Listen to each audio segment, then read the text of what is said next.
মাত্র ৯৯ টাকায় খিচুড়ি আর হাঁসের মাংস। এমন অনন্য উদ্যোগে সিরাজগঞ্জে ভাইরাল হয়েছেন সূচনা নামে এক তরুণী উদ্যোক্তা। ভাইয়া আসলে এটা শুরু করার কারণ হচ্ছে আমরা যেহেতু মেয়ে মানুষ, আমার রান্নার প্রতি একটা ঝোঁক সবসময়ই ছিল বা রান্না করতে আমার ভালো লাগে। তো সেখান থেকে আমি নিজে মোটামুটি ভালো রান্না করতে পারি, মানে আমার ফ্রেন্ড সার্কেল খেয়ে বলতো যে হ্যাঁ ভালো। তো ওখান থেকে আর কি চিন্তা ভাবনা যে এটা করতে পারি বাসায় থেকে। সিরাজগঞ্জের এসএস রোড বড় পুলের সামনে আহার অঙ্গন নামে একটি ফুড কার্ট রেস্টুরেন্ট চালু করেছেন তিনি। প্রতিদিন সন্ধ্যার পর থেকেই এখানে বিক্রি শুরু হয় খিচুড়ি ও হাঁসের মাংসের জনপ্রিয় এই পদ। মাত্র ৯৯ টাকায় সুস্বাদু এই খাবার খেতে আসে দূর দূরান্তের মানুষ। কোথেকে আসছেন? ভাই রাজশাহী কোথাকারী ভাই। কিসের জন্য? শুধু হাঁসের মাংস আর খিচুড়ি খাওয়ার জন্য।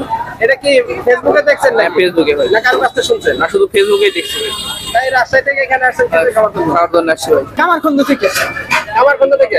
কামারখন্দ কোন জায়গা? পাইকুশা। খিচুড়ি কি পাইছেন? না এখনো সিরিয়াল আধা ঘন্টা ধরে দাঁড়ায় আছি, সিরিয়ালে আছি। আমি আসছি যমুনা ব্রিজ থেকে। যমুনা ব্রিজ থেকে? জি জি। কি খাইতেছেন আপনি?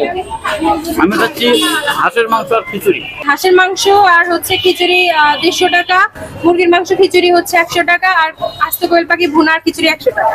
অনেকেই বলছেন খাবারের মান ভালো, দামও হাতের নাগালে, তাই প্রতিদিনই ভিড় বাড়ছে আহার অঙ্গনে। মানুষ এখানে খাচ্ছে প্লাস পার্সেল করে বাসায় নিয়ে যাচ্ছে। তো এখানে বলার অপেক্ষা রাখে না খাবারের মান কেমন। এখানে দেখলাম ৯৯ টাকা রাখছেন, 99 এটা করলেন কেন? ১০০ তো করতে পারতেন। না, এটা একটু আকর্ষণ রাখছি 99। আমরা একটা করে চকলেট দিয়ে দিই সাথে, এই জন্য হচ্ছে ৯৯ টাকা। সূচনা শুধু ব্যবসায়ী নন, তিনি একজন সমাজসেবকও। পথ শিশুদের বিনামূল্যে খাবার খাওয়ানো সহ নানা সেবামূলক কাজে যুক্ত আছেন তিনি। তার এই মানবিক ও সৃজনশীল উদ্যোগ ইতোমধ্যেই সামাজিক যোগাযোগ মাধ্যমে ব্যাপক সাড়া ফেলেছে। সূচনার খিচুড়ি এখন শুধু খাবার নয়, হয়ে উঠেছে অনুপ্রেরণার গল্প। কামারখন্দ নিউজ, সিরাজগঞ্জ।